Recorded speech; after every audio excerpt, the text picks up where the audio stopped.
কত কিছু চাইলাম, পাইলাম না, দিল না আল্লাহ। বলে না আপনার সব দোয়া কবুল, তবে কবুল হওয়ার 3টা সিস্টেম আছে। কয়টা? চান্দুল্লার ভাইয়েরা মনে থাকবে কয়টা? আপনি যত দোয়া করছেন সব কবুল, কারণ আল্লাহর কাছে কিছু চাইলে আল্লাহ ফিরাইয়া দিতে জানে না। আল্লাহ জানেই না কেমনে ফিরাইয়া দিতে হয়। সুবহানাল্লাহ কোন? চাওয়া মাত্রই আল্লাহ বলে অ্যাকসেপ্টেড, যা কবুল, দিব দিব না এটা বলতে জানে না, চাওয়া মাত্রই বলে দিব। 3 সিস্টেম। নাম্বার 1, আপনি আল্লাহর কাছে দোয়া করলেন, চাইলেন, আল্লাহ বলে দিব, বলেই তিনি দিয়ে দেন আর আপনি খুশি হয়ে যান, পেয়ে গেলেন। নাম্বার 2, আপনি আল্লাহর কাছে দোয়া করলেন, চাইলেন, তখনও আল্লাহ বলে দিব, তবে এখন না, সবুর, একটু পরে দিব। কখন দিলে আমার জন্য ভালো, আমার চেয়েও ভালো জানে কে, পরে দিবে।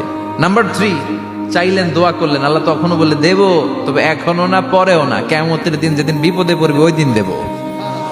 যেদিন তোর বাবা তোরে চিনবে না, তোর মা তোরে চিনবে না, বন্ধু বন্ধুরে চিনবে না, পীর সাহেব মুরিদরে চিনবে না, মুরিদ পীর সাহেবরে চিনবে না, ইমাম সাহেব মুসল্লিরে চিনবে না, মুসল্লি ইমাম সাহেবরে চিনবে না, কেউ কাউরে চিনবে না। ওই কঠিন দিনে তোরে আমি বাঁচাইয়া দেব।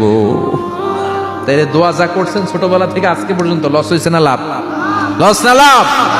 এজন্য বেশি বেশি দোয়া করার দরকার আছে না নাই?